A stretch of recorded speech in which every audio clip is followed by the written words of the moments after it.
곽수종의 뉴스 정면 승부. 안녕하십니까, 곽수종입니다. 정치인들의 말은 늘 화려했습니다. 2008년 한나라당 공천파동에서 박근혜 전 대표는 이렇게 말했죠. 저도 속고 국민도 속았습니다. 살아서 돌아오십시오. 라고 했었습니다. 그랬던 대통령에게 국민들은 정말 속았습니다. 국민은 그런 말을 하던 사람의 진정성을 믿었던 것이지요. 촛불은 칼춤이 아니었고 칼의 노래도 아닐 것입니다. 촛불의 의미는 기회의 균등, 과정의 공정함, 그리고 결과의 정의로움의 외침이었을 것입니다. 아마 내년 5월 말까지 적폐청산의 이야기는 계속될 듯 보입니다. 그런데 걱정이 있습니다. 적폐청산이라는 고에서 서서히 정신을 차려 고개를 들 때쯤 세계 경제는 어떻게 변해 있을까요? 아마 미국과 일본 경제는 아예 보이지 않을 수도 있고 중국 경제는 우리를 벌써 뛰어넘어 수백 미터 저만치 가고 있을지 모르겠습니다. 냄비 속의 개구리, 한국 경제. 우리 경제 생산의 90%를 차지하고 고용의 80% 이상을 차지하는 중소기업과 자영업자에게 살아서 돌아오라고 하기엔 지금은 너무 변화의 시기인 것 같습니다. 뉴스 정면 승부 시작하겠습니다.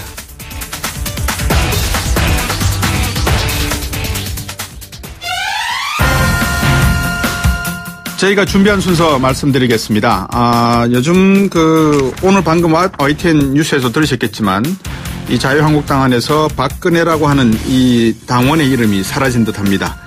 정면 인터뷰 첫 번째는 이종혁 자유한국당 최고위원과 함께 인터뷰 나눠보도록 하겠습니다. 두 번째 인터뷰는요, 저희들이 이 바른정당 오신환 의원과 함께 지금 최근에 벌어지고 있는 국민의당과 바른정당의 정책연대, 이 부분에 대해서 관심이 많습니다. 최근에 정책연대 합의를 했는데 순항을 위해서는 양당의 정체성, 정계 개편 등 변수가 남아있기도 하죠. 2부에서는 방금 말씀드린 바른정당의 오신환 의원 전화 연결하겠습니다. 3부에서는 영화 이야기입니다. 제가 영화를 정말 좋아하거든요. 영화는 정치다, 정치는 영화다. 교보문고에 이런 책 제목으로 책에도 나와 있더거든요. 조금 전에 제가 교보문고에 있었거든요. 오동진 영화평론가와 함께 이 영화 이야기 해보겠습니다. 7일 한미 정상회담을 시작으로 APEC 정상회담과 한중 정상회담, 이어서 아시아 3개국 순방까지 이 문재인 대통령의 다음 주 외교 일정이 빡빡한데요. 정상외교를 통해서 북핵 해법이 도출될 수 있을지 금요일에 진행되는 4부 밀리터리맨 시간에 세종연구소 홍현익 수석연구위원과 말씀 나눠보겠습니다.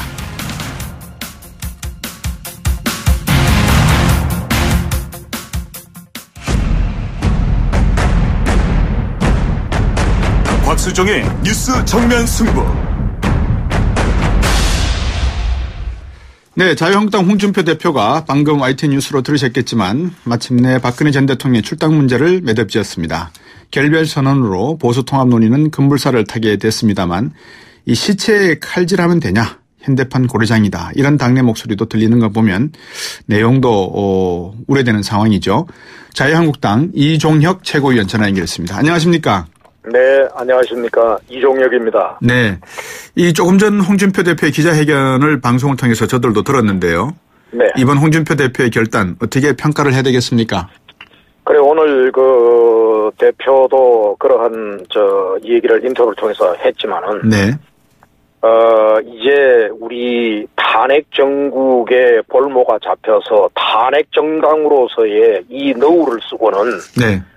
우파 정통 야당이 본당이 한 치도 앞으로 나갈 수가 없는 지금 그런 국면입니다. 그래서 네. 이제는 미래 혁신 우파 정당, 네. 새로운 신보수주의 정당으로 우리가 거듭나야 국민들의 기대에 부응해서 지금 현재 여러 가지 국가적 혼란, 네. 그리고 좌파 정부로 철회되는 여러 가지 국가적 위기, 이런 것들을 돌파해낼 수 있다. 이런 홍준표 대표의 저는 정치적 결단이다. 저는 그렇게 생각을 하고 있습니다. 예.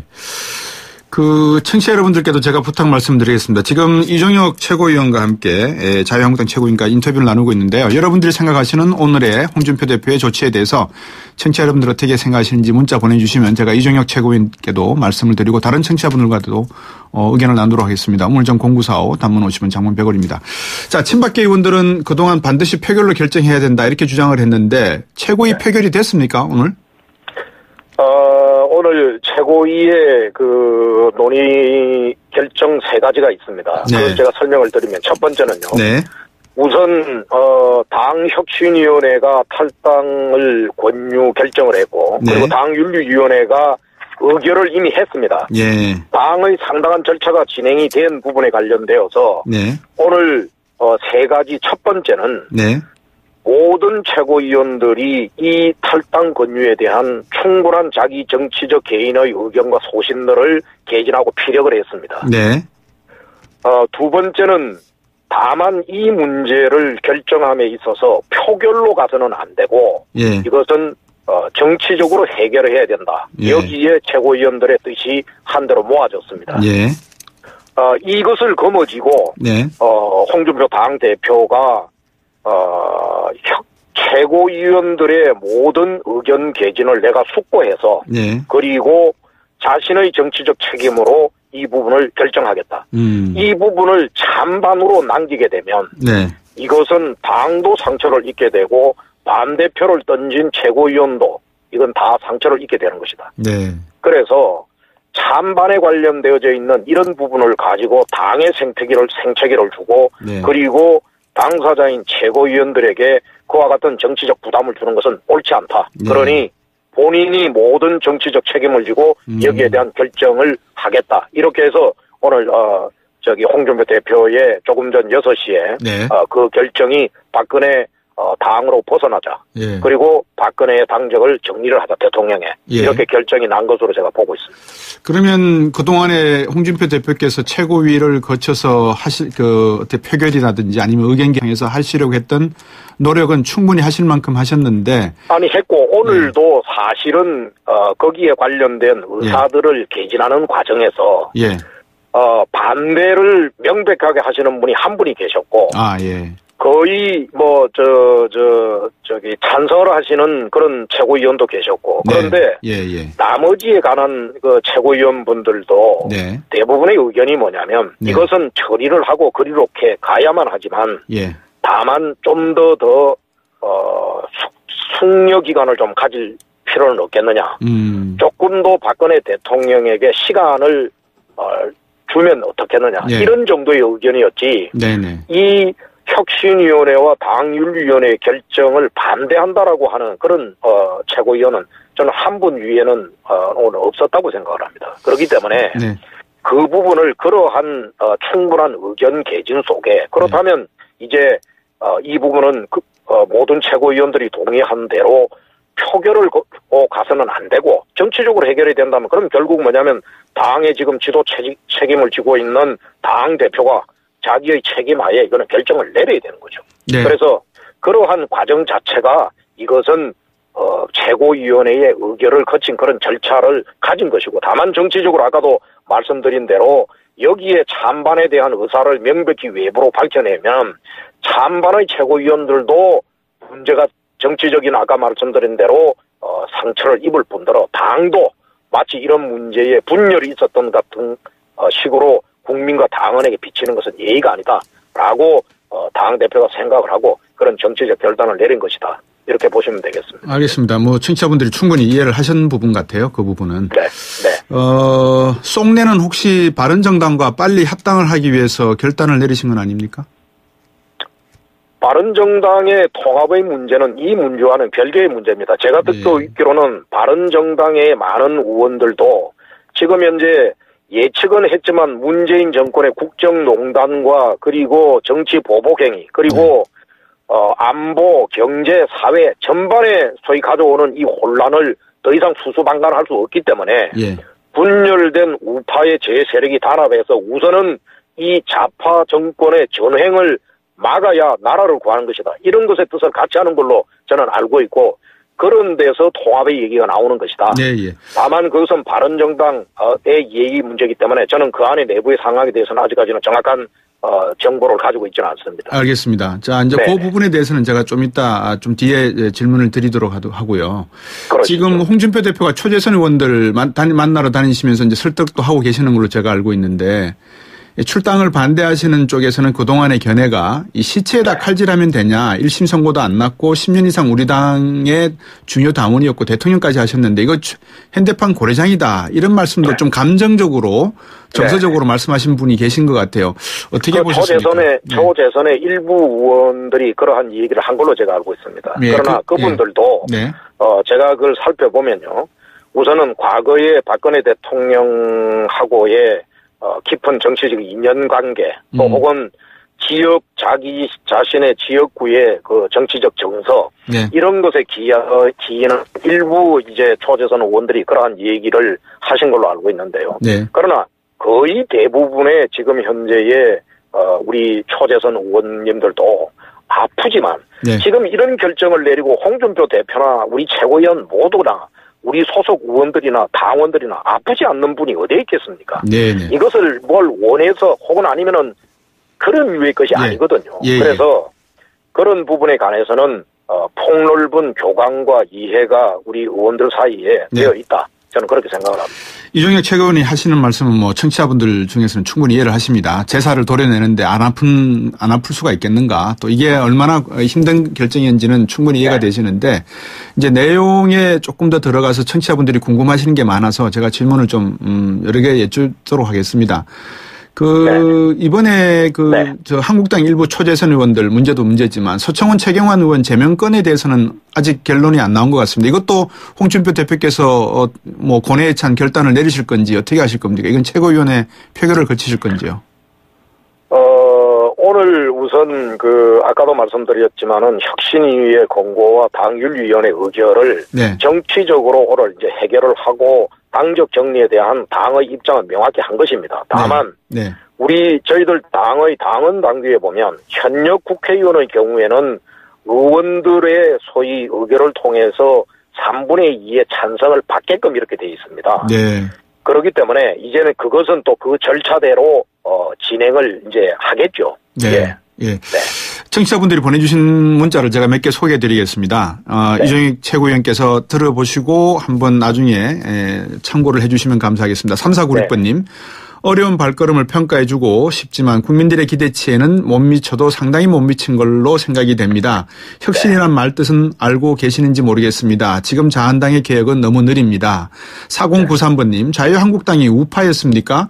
국가를 위하지 않고 국민을 위하지 않는다면 그거 좌파 아닌가요? 이런 쓴소리가 지금 계시고요. 그 모든 쓴소리는 지금 현재 우리 자유한국당이 들어야 할 쓴소리다, 그렇게 생각합니다. 그래서 이제 홍준표 대표가 탄핵 정당의 굴레를 벗어내고 새로운 정통 보수 우파 정당으로 다시 태어나기 위해서 이러한 아픔을 우리가 감내하고 이런 결정을 한 것이다, 이렇게 이해를 해주시면 감사하겠습니다. 자, 이제 거기에 대한 바로 돌직구가 하나 더 가는 게 이겁니다. 홍준표 대표의 녹취록을 공개한다면 서청원 의원이 홍준표 대표의 입지가 완전히 흔들릴 수 있지 않겠는가. 그러면 홍준표 대표가 과연 개혁과 보수, 우파 보수의 개혁을 이야기할 수 있겠는가, 이런 질문이 있습니다. 저는 제가 당사자가 아니기 때문에 거기에 대해서 뭔가 직접적으로 언급을 하기에는 조심스럽습니다만은 우선은 그러한 것을 제기하는 것 자체가 저는 아주 저급한 정치다. 이런 분들이 어떻게 한 정권의 실력자고 좌장이고 그렇기 때문에 나는 우파 정당이 괴멸한 것이다, 이렇게 보고요. 제가 전해 들은 홍 대표의 그 관련된 얘기는 이미 2심에서 검찰이 제기한 모든 증거를 다 종합해서 조사한 결과 이것은 범죄가 성립되지 않는 무죄다, 이렇게 난 걸로 알기 때문에 제가 그걸로 답변을 드리겠습니다. 8099번님이 이렇게 또 문자를 보내주셨습니다. 홍준표 대표께서 예전 대선 후보 시절이었을 때는 친박과 박근혜 전 대통령 용서하고 같이 품어가야 된다, 이렇게 주장하셨는데 왜 앞뒤 말씀이 달라지셨습니까? 하셨습니다. 그 당시에 그런 얘기를 하셨죠. 시체 칼질해서도 안 되고 탄핵이 부당하고 그리고 구속하는 것은 더더욱이나 이 촛불 세력들이 이것은 아주 무자비한 이거를 행위다, 이렇게 주장을 했죠. 그렇게 하고 대선을 치렀는데 지금 현재 현재 국민 여러분은 어떻게 보십니까?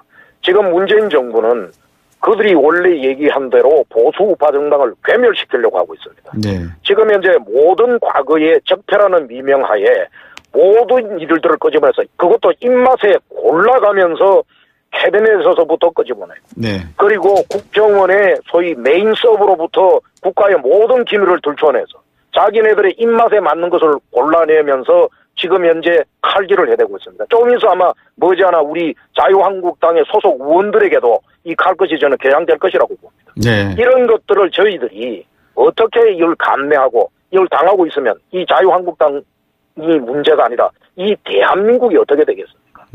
저희들은 네.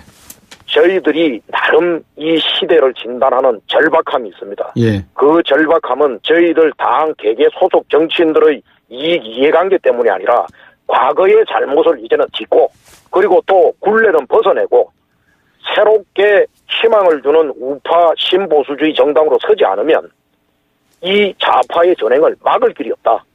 여기에 저희들의 근본 고민이 있고 여기로부터 모든 네, 생각이 시작된다. 네. 이렇게 이해를 해 주시면 감사하겠습니다. 예. 8695번님이 오늘 첫 문자 보내셨는데 신한국당은 나라가 이 지경이 되도록 뭘 하셨습니까? 라고도 말씀을 하십니다. 그만큼 국민들이 이렇게 채찍을 하는 것은 홍준표 중심의 자유한국당이 거듭나지 않으면 말로와 구호로만 그친다 그러면 정말 이거는 위기다 이렇게 보시는 부분이 있기 때문에 이종혁 최고위원께서 충분히 이해를 해 주시면 고맙겠고요. 그렇습니다. 마지막으로 질문을 하나 드리겠습니다. 저는 오신 지적이라고 봅니다. 네네. 마지막으로 간단한 질문 하나 드리겠습니다. 지금 네. 어쨌든 간에 바른정당은 이를 명목으로 해서 당적을 옮기실 분들이 분명히 계신 것 같습니다. 한 7, 8분 계시는 걸로 제가 알고 있는데 오시는 분들 환영을 하셔야 되겠죠. 그죠? 보수통합 어떻게 판단하십니까? 글쎄요, 저는 뭐 몇 분이 되는지 그건 잘 모르겠습니다만은 제 개인적 견해는 그렇습니다. 지금 현재는 워낙 나라가 위기고 안보, 경제, 사회 할 것 없이 워낙 벼랑 끝에 서 있기 때문에 네. 우선 우파적 가치를 갖고 있는 사람은 이 좌파 정부의 전행과 이 소위 이런 것들을 막아내는 데에 힘을 합쳐야 된다. 네. 여기는 저는 의견을 같이 하고 있습니다. 예. 그 이종익 최고위원님. 제가 이런 말씀 하나 부탁드려도 되는지 모르겠습니다. 만약에 전선을 우파와 좌파로 나눈다면 상당히 자유한국당의 입지가 좁아질 수가 있기 때문에 어떻게 보면 감히 제가 한 말씀 올린다면 좌파라는 단어와 우파라는 단어는 좀 빼시고 정말 진정한 중도 보수를 향한 방향을 새롭게 논의하시는 것이 어떨까 싶은데 좌파 우파는 너무 이념적인 거 아니겠습니까? 아니 저희들은 그 지적도 저는 타당하신 지적이라고 보는데요. 예. 지금 현재 저희들이 보고 있는 이 여러 가지 국정 통치를 보면 이거는 좌파의 전형적 행태입니다. 그렇기 때문에 저희들은 먼저 보수 우파의 가치를 먼저 결집하고 지켜낸 연후에 그리고 난 연후에 저희들은 중도 쪽으로의 수용과 포용을 통해서 알겠습니다. 그러한 대통합을 통해서 저희들은 이 전행을 막아내고 수권 정당으로 다시 우뚝 태어날 것입니다. 예, 알겠습니다. 하여튼 자유한국당 홍준표 대표가 중심이 되셔서 좋은 방향으로 개혁을 이끌어내시고 말씀하신 대로 보수의 가치를 새롭게 담아내는데 좋은 역할을 해 주시기 말씀드리겠습니다. 오늘 말씀 잘 들었습니다. 감사합니다. 네, 감사합니다. 네, 이종혁 자유한국당 최고위원이었습니다. 2부에서 기다리겠습니다.